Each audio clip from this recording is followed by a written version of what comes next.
जय श्री राम दोस्तों, आप सभी लोगों का हार्दिक स्वागत है एक शानदार के ब्लॉग के अंदर। थंबनेल देखकर दोस्तों आप समझ ही गए होंगे कि आज इस वीडियो में हम किस बात के ऊपर चर्चा करने वाले हैं।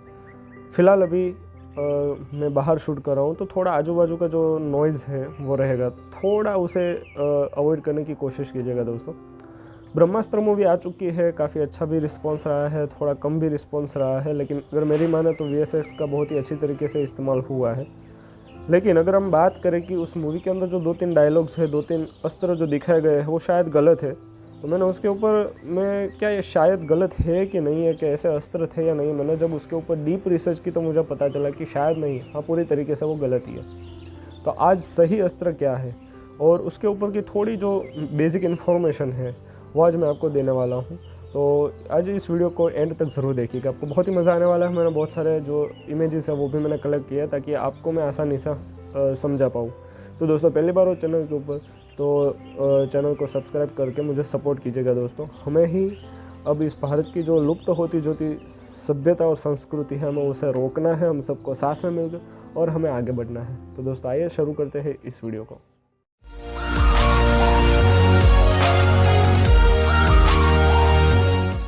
तो सबसे पहले बात करते हैं अस्त्र क्या है, शस्त्र क्या है और शास्त्र क्या है। तो जैसे कि अभी आप ये देख रहे हो, तो मेरे पास ये तलवार है, तो इसे हमें अस्त्र नहीं कह सकता, ये शस्त्र है, क्योंकि इसका इस्तेमाल जन संहार यानी कि अधर्म के ऊपर धर्म के विजय प्राप्त करने के लिए इस शस्त्र का इस्तेमाल किया जाता है। अब मैं इसे अस्त्र क्यों नहीं कहूँगा वो भी मैं आपको बताऊँगा। शास्त्र के बारे में तो हम सब जानते हैं। शास्त्र क्या होता है कि भगवद गीता का गान करना, किसी भी वस्तु और विषय का नॉलेज लेना, उसे शास्त्र कहा जाता है। जैसे कि 4 वेद हो गए, 18 उपनिषद हो गए, तो वो सारे शास्त्र हैं। तो अब बात ये आती है कि अस्त्र क्या है। तो दोस्तों अस्त्र जो है वो एक विद्या है। आज तक मैं और आप, हम सब लोग तक हम यही सोच रहे थे कि अस्त्र जो है वो एक किस्म का शस्त्र है। लेकिन दोस्तों ध्यान से सोचिएगा, आज मैं आपको अस्त्र और शस्त्र के बीच का डिफरेंस बताने जा रहा हूँ। मैंने जैसे आपको कहा कि ये जो तलवार है ये शस्त्र है, मैं इसे अस्त्र नहीं कह पाऊँगा। ये जो तलवार है वो शस्त्र है, लेकिन ये अस्त्र बन सकती है। वो क्या, मैं आपको बताता हूँ। अस्त्र का मतलब होता है एक विद्या। आप किसी भी चीज़ को आप अस्त्र बना सकते हो, किसी भी एक खास मंत्र के द्वारा, एक खास विद्या के द्वारा आप किसी भी चीज़ को आप अस्त्र में कन्वर्ट कर सकते हो। लेकिन जो शस्त्र है वो किसी भी मंत्र या किसी भी अलग ऊर्जा से नहीं चलता है, यह हमारे बल से चलता है। जबकि अस्त्र है वो हमारे जो दिमाग की शक्ति होती है, जो वो मंत्र की शक्ति होती है, जो एक किस्म की जो अलग एनर्जी होती है, उसके ऊपर से अस्त्र चलता है। तो वो अस्त्र हो गया, ये शस्त्र हो गया, और शास्त्र तो हम सब जानते ही हैं। तो दोस्तों अब अस्त्र के ऊपर अगर बात आई है तो बहुत सारे अस्त्र है। जैसे ब्रह्मास्त्र है, अभी आपने मूवी देखी है, फिर पाशुपतास्त्र है, फिर नारायण अस्त्र है, सुदर्शन चक्र है, वज्र अस्त्र है, वायु अस्त्र है, वरुण अस्त्र है। लेकिन अगर मैं ब्रह्मास्त्र मूवी के साथ अगर कंपेयर करूं, तो ब्रह्मास्त्र मूवी में एक डायलॉग बताया गया है कि सभी अस्त्रों का जो देवता यानी कि सभी अस्त्रों का जो राजा है वो ब्रह्मास्त्र है। तो इस बात के ऊपर मैं समर्थन मेरा नहीं है, क्योंकि यह तद्दन बात झूठी है। अस्त्रों का कोई राज्य है ही नहीं, ना ही कोई उसका राजा है। अस्त्र एक विद्या है, विद्या को कभी भी आप गुलाम नहीं बना सकते। तो अस्त्र जो है, अगर हम स्पेसिफिकेशन अगर हम ब्रह्मास्त्र के बारे में बात करने जाए, तो कि ब्रह्मास्त्र का जो ओरिजिन है वो भगवान ब्रह्मा के ऊपर से हुआ है।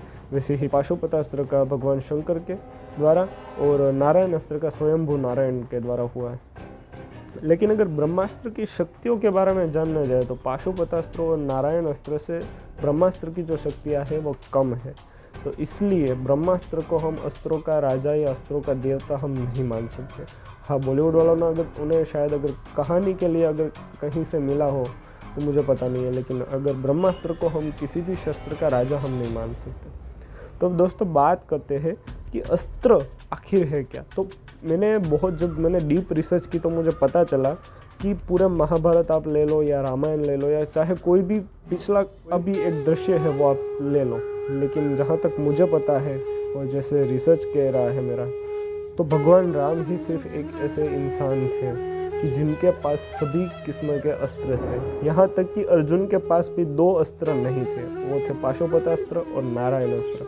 जबकि ब्रह्मास्त्र अर्जुन के पास था, नारायण अस्त्र अश्वत्थामा के पास था। अर्जुन के पास अग्नि अस्त्र भी था, जिसका इस्तेमाल उसने किसी युद्ध के दौरान किया और बाद में उसने जो गांधर्व है उन्हें वो अस्त्र दे दिया था।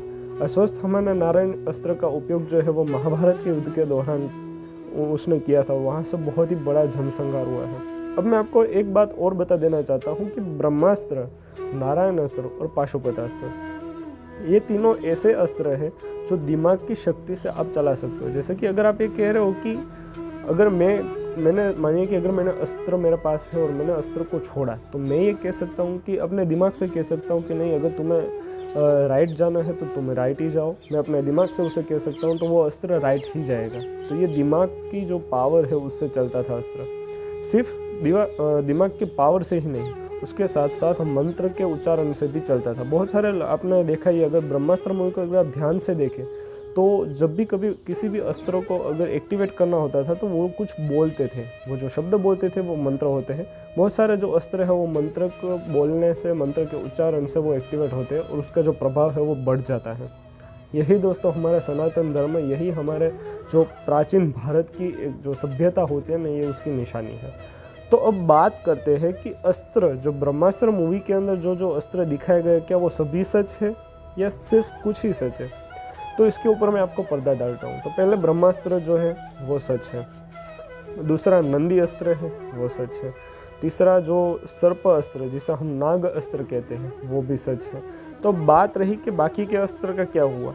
तो अगर हम गणेश अस्त्र की बात करें जो ब्रह्मास्त्र मूवी में एज अ शील्ड के तौर पर दिखाया गया है, तो ऐसा कोई अस्त्र मुझे तो देखने को नहीं मिला, ना ही मुझे जानने को मिला।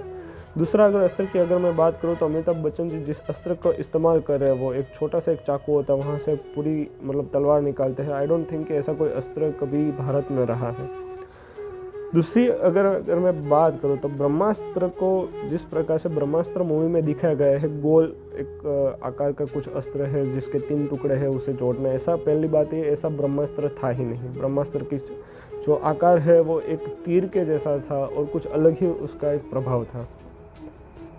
फिर अगर बात करें तो शाहरुख खान जी ब्रह्मास्त्र मूवी के अंदर जो वानर अस्त्र का प्रयोग करते हैं, दरअसल वानर अस्त्र नाम का और कोई अस्त्र था ही नहीं।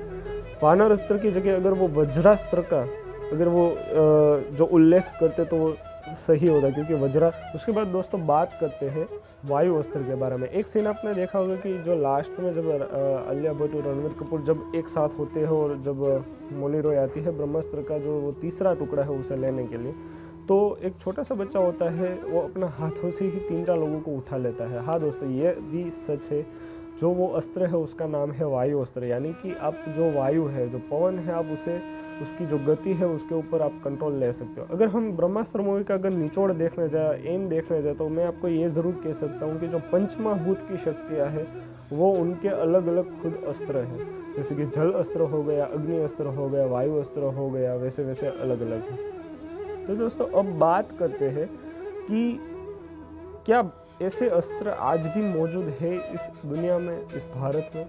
बहुत सारे अगर लिटरेचर की अगर माने, बहुत सारे अगर हम परंपराओं की माने, और अगर पूर्वजों की जो बात जो गुरु शिष्य परंपरा के थ्रू चली आती है अगर हम माने, तो आज भी कहीं ना कहीं दुनिया में ये जो अस्त्र है वो आपको मिल जाएंगे। लेकिन जैसे जैसे युग बीतते गए, हम सबको पता है कि उन सारी जो ऊर्जाएं हैं उनका जो प्रभाव है वो कम होता गया है। तो कहीं ना कहीं उन अस्त्रों का जो प्रभाव है वो आज कम हो गया है, इसीलिए और कोई सामान्य इंसान उन अस्त्रों को पा ही नहीं सकता है, ऐसे हमारे वेद पुराण भी कहते हैं। और मैं भी उन बातों में विश्वास करता हूँ, क्योंकि उससे संभालने के लिए एक इंसान को खुद के ऊपर काबू पाना बहुत ज़रूरी होता है। उसके अलावा उस अस्त्र को चलाना शायद ही नामुमकिन है। उसके बाद मैं आपको बात करना चाहूँगा कि ब्रह्मास्त्र फिल्म की स्टार्टिंग में कहा जाता है कि गुरु शिष्य परंपराओं के आधार पर जो ये अस्त्र है वो आगे बढ़ते हैं। तो क्या ये बात सच है? हाँ दोस्तों, ये बात बिल्कुल सच बात है कि अस्त्रों के जो विद्या है, अस्त्रों का जो नॉलेज है वो गुरु शिष्य परंपरा के थ्रू ही आगे बढ़ता है। ये कोई पारिवारिक नहीं होता है। गुरु के पास जो नॉलेज होता है अस्त्रों का वो शिष्य को देते हैं, शिष्य जब वो खुद गुरु बनते हैं तो उनके शिष्य को देते हैं। लेकिन एक और बात है, इसके अंदर मर्यादा ये है कि जब भी कोई गुरु किसी शिष्य को अस्त्र के बारे में जानकारी देता है तो वो सिर्फ 2 ही लोगों के बीच सीमित होती है, तीसरे लोगों को वो पता नहीं चलने देते हैं। क्योंकि अगर कोई तीसरा जान गया तो वो अस्त्र किसी गलत हाथों में पड़ गया तो पूरे विश्व का जो संहार है वो शायद ना रोका जाए। तो अब दोस्तों बात करते हैं कि अस्त्र को धारण करने वाले को क्या कहा जाता है। जैसे हम शस्त्र धारण करने वाले को शस्त्रधारी कहते हैं, वैसे ही अस्त्र धारण करने वाले को हम अस्त्रधारी कहते हैं। संस्कृत में अस्त्रधारी का मतलब जो होता है कि जिसने अस्त्र को धारण किया है। शस्त्रधारी को कहते हैं जिसने शस्त्र को धारण किया है। अगर मैं तलवार को अपने पास रखता हूँ और मेरा हाथ में अगर वो तलवार है तो मैं शस्त्रधारी हुआ। अभी मैं शस्त्रधारी नहीं हूँ, मैं शस्त्र विहीन हूँ। तो वैसे ही दोस्तों अस्त्र और शस्त्र में बहुत ही माइनर डिफरेंस है। अब मैं आपको बात करना चाहता हूँ कि आप सोच रहे होंगे कि अस्त्र एक विद्या कैसे हुई। इतिहास ही कहते हैं कि जब अश्वत्थामा, जब महाभारत का युद्ध हुआ था तो अश्वत्थामा ने घास के तिनके को अस्त्र बनाया था। आप शायद इस बात के ऊपर बिलीव ना करें, लेकिन दोस्तों ये बात सच है। अश्वत्थामा ने महाभारत के वक्त एक घास की तिली को अस्त्र में कन्वर्ट किया था, वो भी मंत्र उच्चार के आधार पर। ब्रह्मसारिसी अस्त्र हम आपको कह सकता हूँ कि उसका नाम है। बहुत सारे अस्त्र भारत में है, मौजूद थे। वो आपको दूसरे पार्ट में, मैंने सब कुछ, मेरे पास रिसर्च है कहाँ से वो आए हैं, उसका प्रभाव क्या है, मैंने सब कुछ दोस्तों मैंने निकाल कर रख दिया है। लेकिन मैंने सोचा कि अस्त्र के बारे में जानने से पहले आपको थोड़ी बहुत जो इन्फॉर्मेशन, जो बेसिक इन्फॉर्मेशन है वो आपको पता चलनी चाहिए। तो इसलिए मैं आज ये वीडियो आपके सामने रख रहा हूँ। दोस्तों मेरा इस वीडियो का मंतव्य जो है वो किसी को उग्र करना नहीं है। मैं सिर्फ आपको एक बेसिक नॉलेज देना चाहता हूँ कि अस्त्र और शस्त्र के बीच में नॉलेज क्या है। अस्त्र एक विद्या है, शस्त्र एक हथियार है।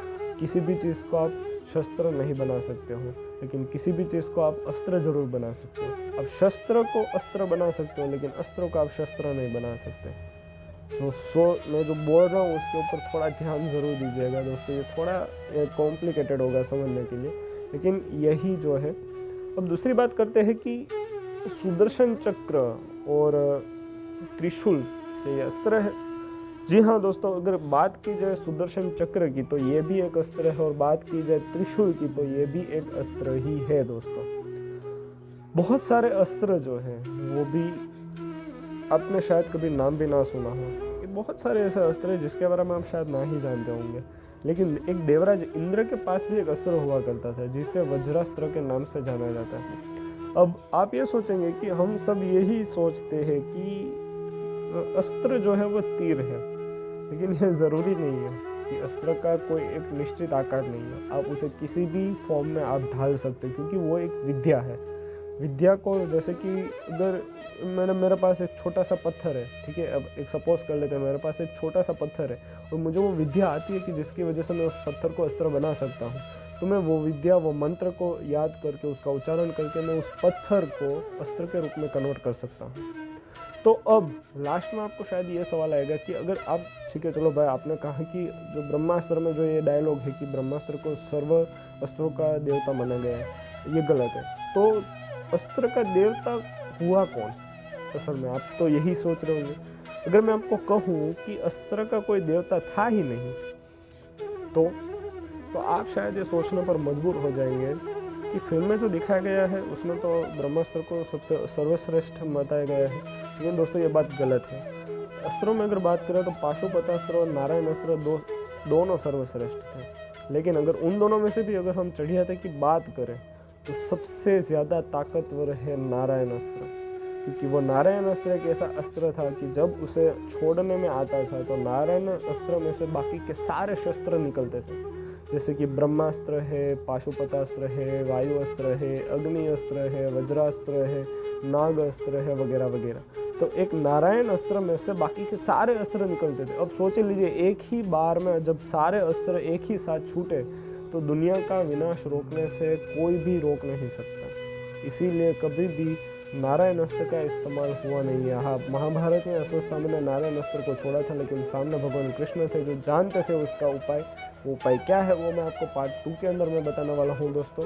आई होप आप सभी लोगों को ये वीडियो में जो जानकारी मैंने दी है वो देखने में और जानने में आपको मज़ा आया होगा।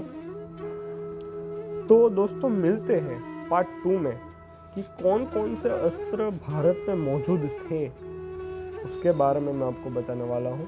कौन कौन से देवी देवताओं से वो अस्त्र मिलते थे वो भी मैं आपको बताऊंगा दोस्तों।